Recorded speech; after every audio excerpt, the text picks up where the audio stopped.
Have you ever been so nervous for a job interview that your stomach feels like it's tied up in a knot? Or perhaps you recall feeling those butterflies in your gut before that first date? It turns out that your gut and your brain have more to do with each other than what you first thought. This connection between your gastrointestinal tract and your brain is called the gut-brain axis.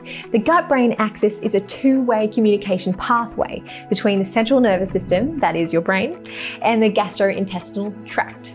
This two-way highway uses traffic lights or signaling hormones and all sorts of other fancy messages to manage what you do and how you feel on a day-to-day basis. A key player in this gut-brain axis is the vagus nerve, and this is what everyone is talking about. The vagus nerve is a direct line of communication between your brain and your gut, and it plays a role in everything from your emotions to your quality of sleep. The vagus nerve is the longest and most complex cranial nerve in the body. Its name, derived from the Latin, means wandering, and rightly so, as it wanders down from the brainstem down to the trachea, larynx, heart, lungs, liver, kidney, spleen, pancreas, and intestines. The vagus nerve has two major functions. First, it transmits messages to each of your major organs, checking to see that they're functioning properly. It's like your sweet grandma who rings up her grandchildren just to make sure you're all happy and doing well. Love you, Nan. Second, it activates and controls your parasympathetic nervous system. So your autonomic nervous system has two main branches, your sympathetic nervous system and your parasympathetic nervous system. Your sympathetic nervous system is your fight or flight response, where your adrenal glands are activated during times of stress, pumping out cortisol and adrenaline and readying your body for some action. Your parasympathetic nervous system, on the other hand, is your rest and digest mode. This is where your body is relaxed and no stress hormones aren't racing around your body. That's an oversimplification, but you get the idea. Fight or flight, rest and digest, and your nervous system is largely responsible for this rest and digest response. On top of that, your vagus nerve also helps to regulate inflammation, help you sleep better, and improve your digestion of your food, to name a few. So here's the deal with the vagus nerve. If you have what we call low vagal tone, it means it will impact your ability to respond to stress. Since your vagus nerve activates the parasympathetic nervous system, having higher vagal tone means that your body can relax faster after stress. In fact, physicians as far back as the Roman Empire have been grappling with how the vagus nerve impacts body function. In recent years, the vagus nerve has taken center stage as a potential medical treatment for treating a variety of psychiatric, gastrointestinal, and inflammatory disorders. In fact, there are now electrical devices that are either surgically implanted or work via an indirect transcutaneous, non-invasive stimulation that can send shocks to the vagus nerve to improve vagus action. But there is some more good news. We've now learned that we have the ability to befriend this wandering nerve. Research has shown us that there are some simple things that you can do at home to manually stimulate your vagus nerve and increase your vagal tone. So what does this mean for you? It can help you respond better to stress, reduce your heart rate and blood pressure, alleviate depression and anxiety, and improve your overall moods, and reduce inflammation. In other words, increasing your vagal tone is a game changer. So let me take you through the top 8 things you can do to stimulate your vagus nerve. 1. The easiest way to stimulate the vagus nerve is through slow, deep, diaphragmatic breathing. The diaphragm and intercostal muscles between the ribs are what controls the movement of breathing. When a person is under stress, their breathing becomes shallow and they use their shoulders to move air in and out of the lungs instead of the diaphragm. This pattern of breathing prolongs the feelings of stress.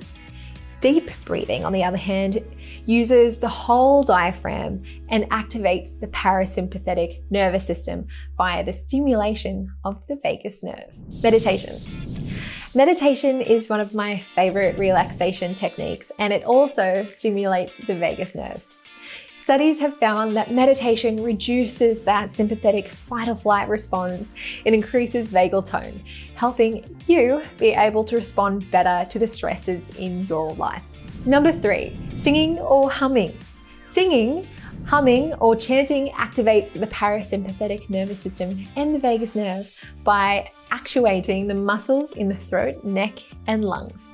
The vagus nerve passes by the vocal cords and the inner ear, and the vibrations that singing and humming produce are a simple way of activating the vagus nerve. Number 4 is massage. Do I really need to convince you to go get a massage? Probably not. Massaging areas of the body which are stimulated by the vagus nerve alters vagal tone and provides a relaxation response. This includes applying pressure to muscles of the face, side, and front of the neck, and the head, as well as the rib cage and the abdomen. Number 5 is cold exposure. Immersion in cold water, or even putting your face in cold water, is an effective means to increase parasympathetic activity. Cold stimulation triggers peripheral vasoconstriction, making your core work harder to keep warmer by shifting the blood volume towards the center. This resulting increase in central pressure in turn activates the baroreflex, which is responsible for shifting your body from a sympathetic state to a parasympathetic state. And this is why ice swimming is a well-known treatment for depression in countries like Finland and Sweden during the long, dark months of winter. Number 6 is yoga and exercise. That's right, another reason to get moving. Exercise, especially activities that get your heart rate up, are a great way to tone your vagus nerve. Gentle exercise such as yoga is also effective. In fact, studies have shown that yoga is an effective treatment for post-traumatic stress disorder as it increases parasympathetic activity, decreases amygdala overactivity, which is the part of the brain involved in the processing of emotions and memories associated with fear, and increases GABA, your calming neurotransmitter. Number 7, positive social interactions. Studies have shown that positive social interactions stimulate the parasympathetic response and engage your vagus nerve.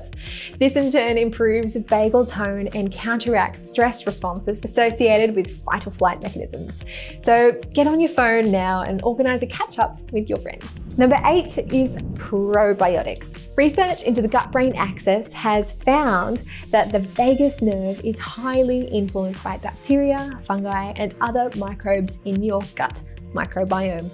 There is some evidence to suggest that probiotic strains may influence vagal nerve tone. For example, some probiotics, such as bifidobacterium, signal to the brain via vagal pathways. Clinical studies where animals were supplemented with lactobacillus rhamnosus showed alterations in GABA receptors that were mediated by the vagus nerve. And that's the top 8 things you can do at home to increase your vagal tone, or maybe not the ice swimming. I don't know where you'd find that in your house, but these are some of the things you can start to improve your vagal nerve to feel better. So please comment below. I would love to hear what you are going to do to enhance your vagal tone. And don't forget to like and subscribe. This information about the vagus nerve is a game changer and we want to share it with as many people as possible. But one last thing before you go, if you want to find out more about this gut-brain axis, check out this video here, where you can learn more secrets about how you can manipulate your diet to improve your mental health.